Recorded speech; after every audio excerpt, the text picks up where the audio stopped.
Hello everybody and welcome to Dreamscaper. Developed by Afterburner Studios, Dreamscaper at this point is still in a demo, but is set to release of summer of this year. It is a pretty interesting game. First of all, we do not start on a general start screen. We start in this world. This is effectively our hub world, but let's go into the options as we normally do to start out. So, first of all, we always have those options for the controls, and the sliders for the volume, always appreciated. In terms of graphics, it has some pretty good options. Tell you what, yeah, it often works quite well, actually. And it does have some additional options there, which is quite nice, actually. Specifically, different types for different versions of color blindness, which is something you don't see that often. And then, of course, you have your basic control options as well, which is always nice. So there we are. So, in order to go into this game, first of all, a bit behind its history. Developed by 3 people who had been fairly prevalent in regular game development. I believe they had worked on these 3 gentlemen had worked on Gears of War, and what were the other 2? There was one which I'd heard of, the other one I hadn't. Let's have a look. So they had worked on Gears of War 3, NBA 2K series, and a game called Paragon, which I had not heard of before. Quite frankly, the NBA 2K series is a bit less promising than the Gears of War in terms of general gameplay, but oh well, it's fine, we'll work around that. So, let's start out by going into the main depth of the game, which is sleeping. This game is all about a character with depression, and then you go into your dreams and effectively fight your inner demons, which is an idea which has been used in the past and much more prevalent of late, and you know what, it still feels refreshing. And as you can tell, this game has a very interesting aesthetic. First of all, it's a roguelite, so it is set off into different chambers and rooms and dungeons, effectively. All are set within a dream version of the real world for this character, which is, you know, a pretty nice way to do it. As well as that, the graphics look amazing. This game looks really, really good, and it runs at a very smooth 60 FPS, which is wonderful.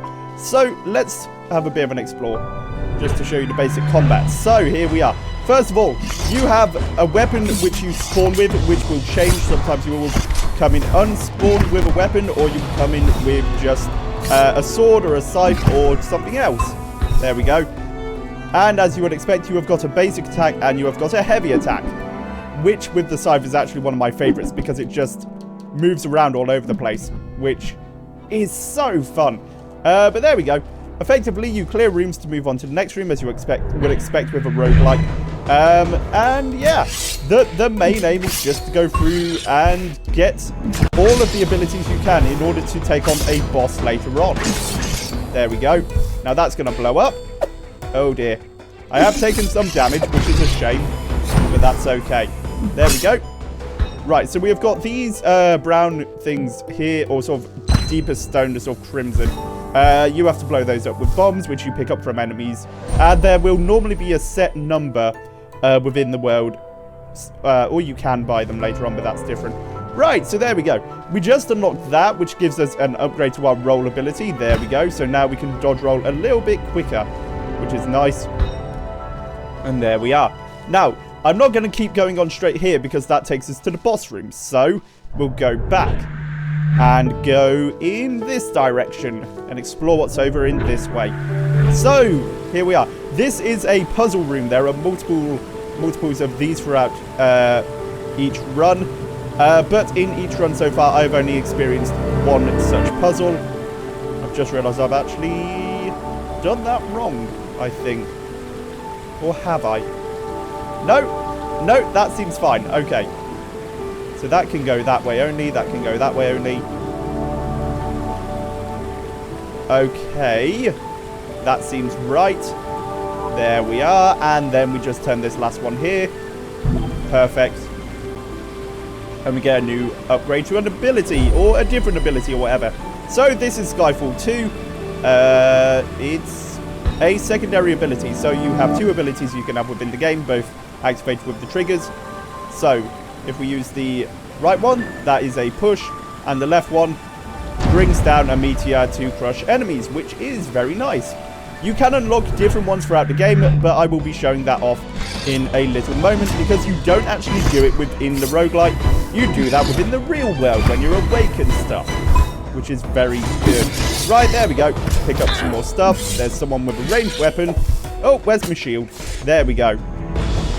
So that can stop you getting hurt by most ranged combat. I don't know if it works as well for physical combat. Probably does. But unfortunately, I am somewhat more gung-ho when it comes to these games and have very little patience for waiting around. But there we go. Use a bomb there, blow that up. Gives us some ammo for our own ranged weapon, which is kunai. So there we go. So now we are throwing knives. They come out in multiple directions, which is pretty good, especially when you've got large numbers of enemies. Right, so here's another chest. If we open that up, it has a lighter, which adds fire to all the attacks. So there we go. That's going to be useful. Right, so if we look at the map, we have now strayed quite far. We can't go into that room to the left, which is the shop, because we don't have any keys. So we need to go around in this direction. Fortunately, we can just teleport there with a very nice dissolve effect, I must say. It really does look fantastic. But there we go. So that actually solves a problem which I've had with a lot of roguelites, which is that all of the movement within dungeons tends to be very linear without a quick option for that movement. There we go. Come on. Lovely. And there's a potion there so we can heal up our health. And tell you what, let's blow this up. Wonderful. That's given us the key we need to go into the market. Wonderful. Let's go up then. See what's around here. Oh, another one of you.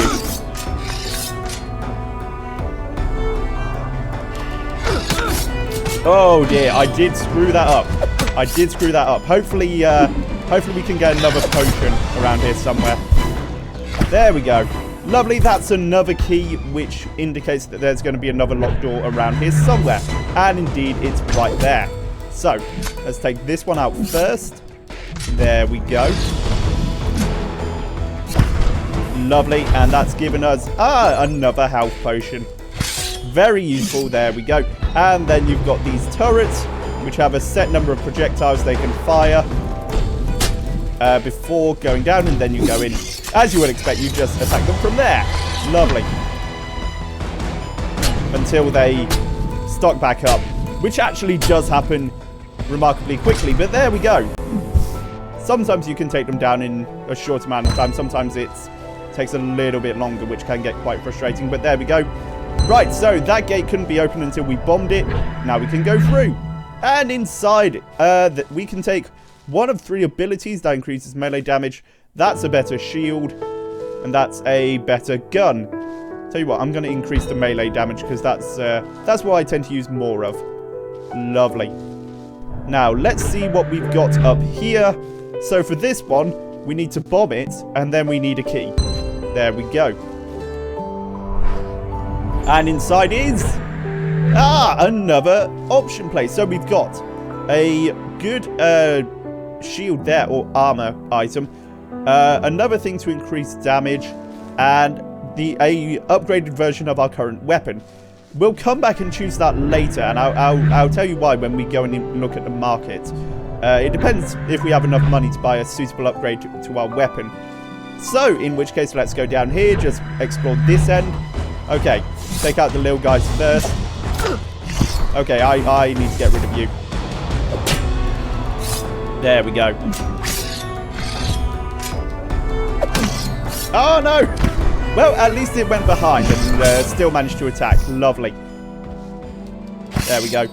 Also, something very useful on the map. It does tell you when you're in a room what kind of abilities and what kind of environmental things you need to be on the lookout for. There we go. There's a bigger health potion. That's very much needed.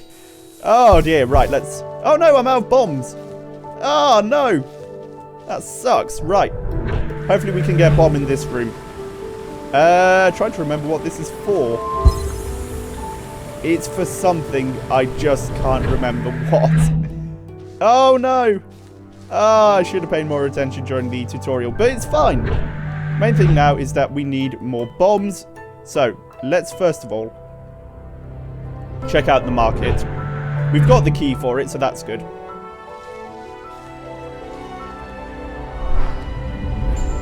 We will probably be able to buy one, but they can be quite expensive. Oh no, no bombs! Oh no, that's a problem, isn't it? Right, so let's see what weapons they've got here.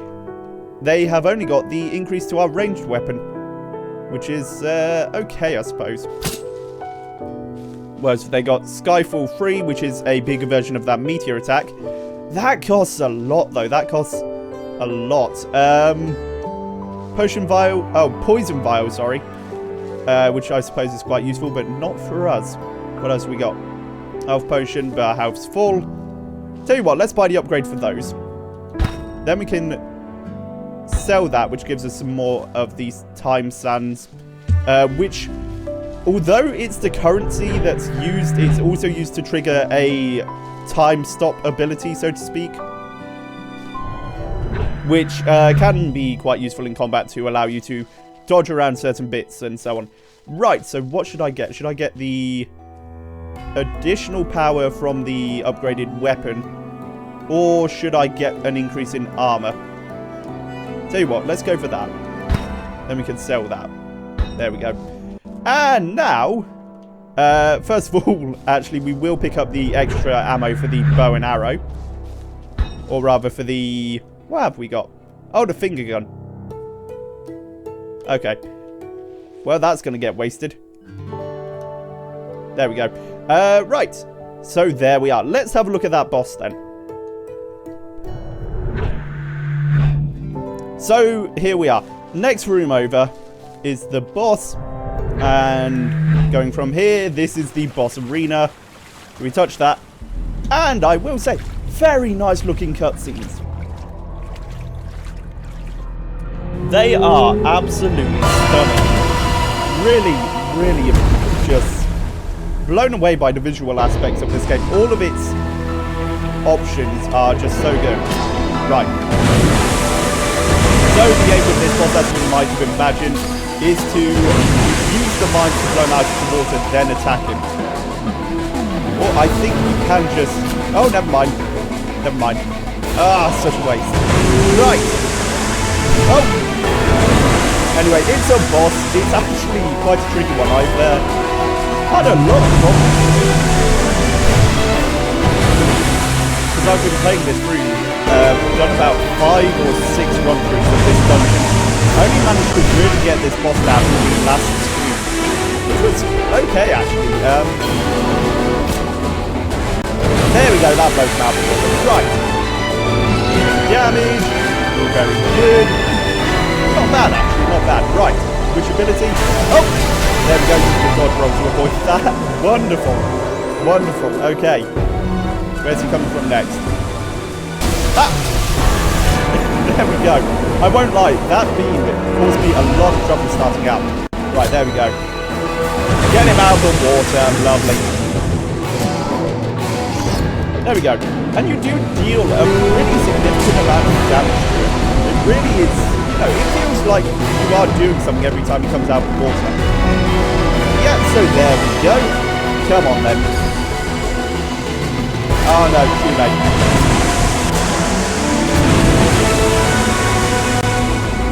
No, it's not going to happen. Come on, blow him out, blow him out. Yes, there we go. So, now over halfway done. Perfect. I have taken a little bit of damage though. Oh! Oh, and he's eating me. Oh, damn. That does deal a significant amount of damage. Right, we have to run up close to them now. There we go.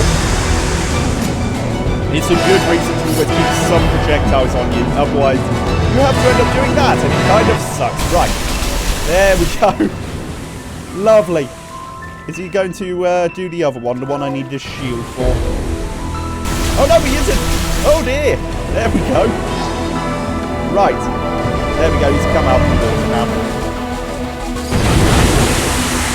Well, that dealt a significant amount of damage to me, didn't it? There we go.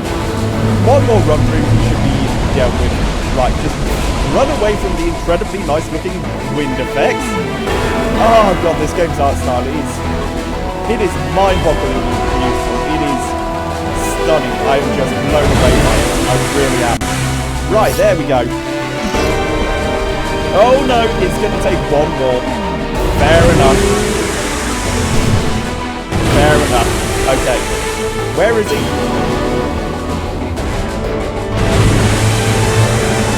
Oh no, I took a lot of damage there. Oh dear. Oh dear, oh dear. There we go. Come on. Just let the mines come up. There we are. Wonderful. Right. There we go. He's out. And he's down. Perfect. So, there we are.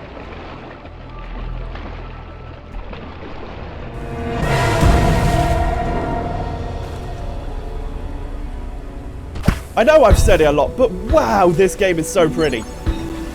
Seriously, it's stunning. Right, there we go.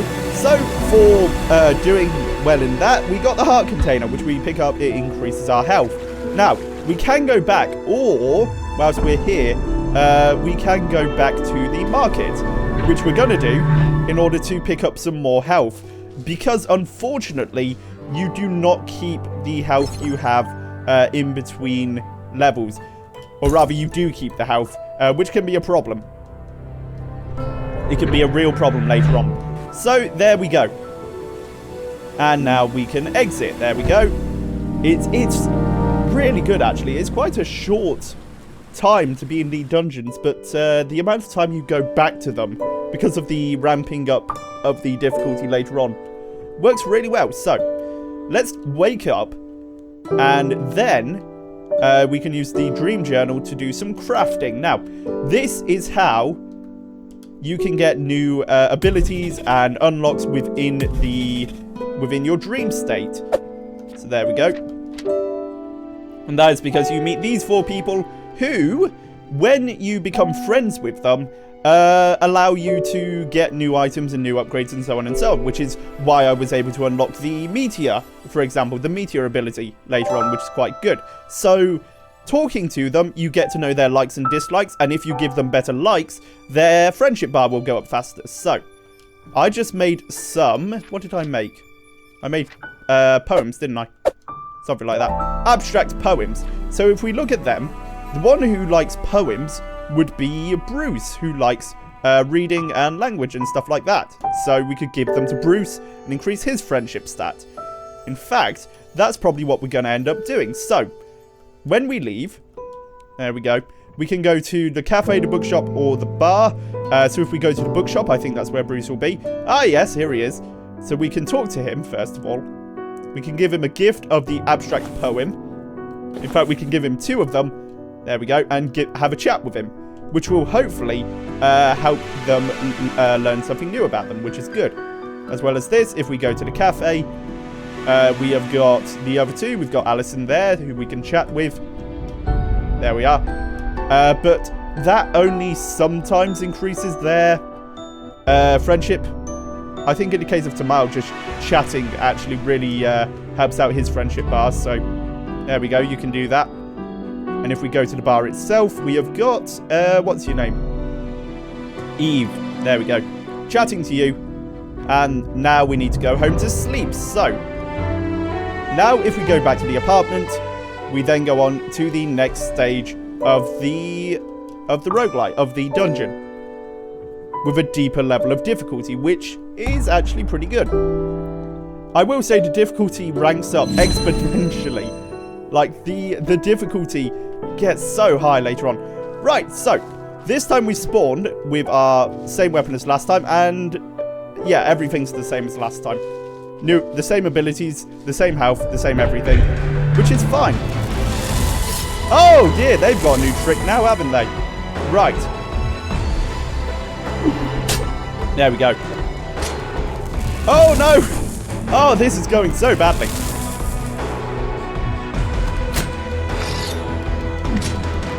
Oh no! Oh, I am gonna die so quickly. No!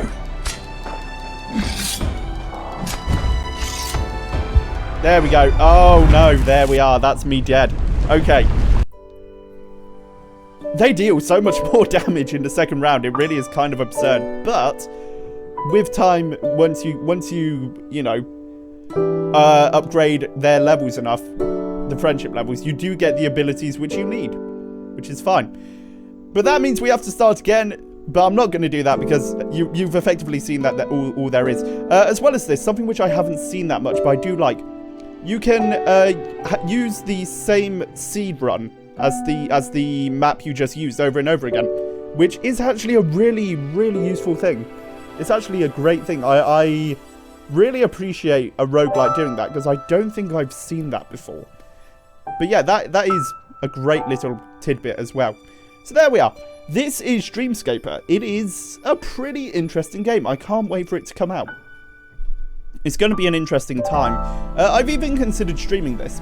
This, you know, it's a very streamable game with a very interesting art style. I think that's what I like about it most. The fact that all the characters are faceless really does lend to the topic and the material being covered in it. But yeah, it's a good time. I can definitely recommend it if when it comes out in summer. Consider getting this. This is definitely a game that's worth considering. I've definitely had a lot of fun with it and will do time and time again in the future, I'm sure. So there we are. Thank you very much for watching, everybody. I've been Togglejam and this has been Dreamscape. If you enjoyed today's video, please remember to leave a like, comment and subscribe to the channel. And if you didn't enjoy this video, well, there's always a button for you as well. So there we are. Thank you very much for watching, and I will see you next time.